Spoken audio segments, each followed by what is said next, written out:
Assalamualaikum warahmatullahi wabarakatuh.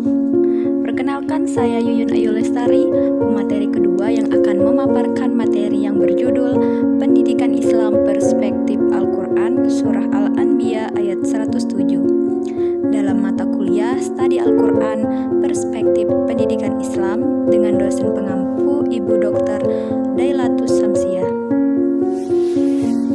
Sumber pendidikan Islam yang utama yaitu Al-Quran. Al-Quran sebagai sumber dan pedoman bagi seluruh umat manusia yang kebenarannya tidak diragukan lagi. Al-Quran diwahyukan oleh Allah kepada Nabi Muhammad SAW. Al-Quran sebagai basis pendidikan Islam merupakan kalam Tuhan yang kebenarannya bersifat absolut dan tidak diragukan. Al-Quran merupakan sumber nilai, norma, dan di dalamnya terdapat ayat-ayat pengetahuan. Sebagai sumber dan pedoman bagi seluruh umat, Al-Quran membawa kebenaran yang tidak bisa diragukan lagi kebenarannya. Dalam pendidikan Islam, ilmu pengetahuan dan nilai-nilai Islam, baik dalam bentuk bimbingan rohani maupun jasmani, dapat mewujudkan terbentuknya manusia yang memiliki kepribadian utama serta kesuksesan di dunia dan akhirat, seperti tujuan ajaran Nabi Muhammad SAW. Pendidikan Islam bersumber pada 6 hal, yaitu Al-Quran, Al-Sunnah, kata-kata sahabat, kemaslahatan umat, tradisi atau kebiasaan masyarakat, dan terakhir yaitu ijtihad. Keenam sumber tersebut disusun dan digunakan secara hierarki. Artinya, rujukan pendidikan Islam berurutan, diawali dari sumber utama yakni Al-Quran dan dilanjutkan hingga sumber-sumber yang lain dengan tidak menyalahi atau bertentangan dengan sumber utama. Sedangkan dasar dari pendidikan Islam adalah tauhid. Nabi Muhammad diutus untuk membimbing seluruh umat manusia sepanjang waktu. Artinya, sampai kapanpun ajaran beliau selalu terkait dan akan dibutuhkan. Nabi Muhammad SAW sangat memiliki kedudukan yang tinggi di kalangan umat Islam. Tak ada nabi dan rasul sebelum Nabi Muhammad yang dinyatakan sebagai perwujudan kasih sayang rahmat Allah Subhanahu wa Ta'ala kepada umat manusia sejagat, bahkan bagi seisi alam semesta. Ajaran yang dibawa oleh Nabi Muhammad SAW tidak hanya dalam ranah tertentu, tapi lebih dari itu, bahkan rahmatan lil alamin, rahmat bagi seluruh alam semesta. Islam rahmatan lil alamin, artinya Islam sebagai rahmat bagi seluruh alam. Dalam Quran surah Al-Anbiya ayat 107 yang berbunyi, Bismillahirrahmanirrahim. Wa ma arsalnaka illa rahmatan lil alamin, yang artinya, dan tiadalah kami mengutus kamu melainkan untuk menjadi rahmat bagi semesta alam.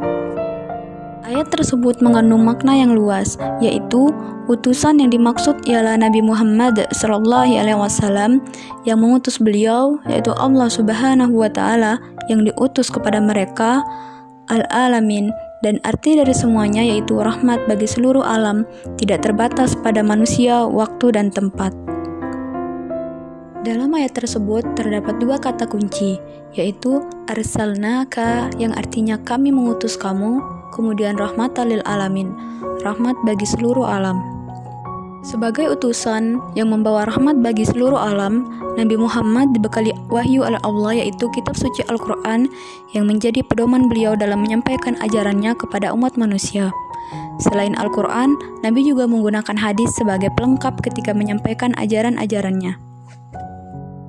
Dari penjelasan sebelumnya, telah jelas bahwa dasar atau fokus yang dimaksud dalam Quran Surah Al-Anbiya ayat 107 ialah Al-Quran, Islam, dan Nabi Muhammad SAW.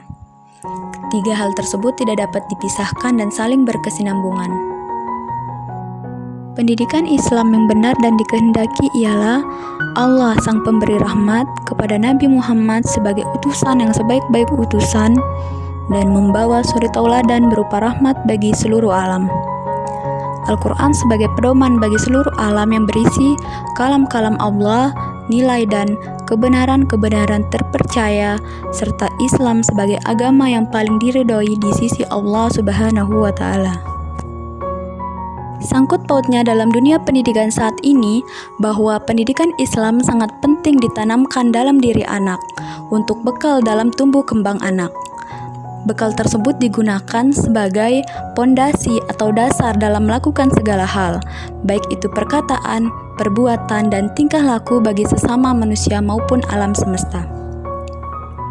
Anak tumbuh dan berkembang di lingkungan, bagaimana anak bersikap dan bertingkah laku sesuai ajaran Nabi Muhammad SAW.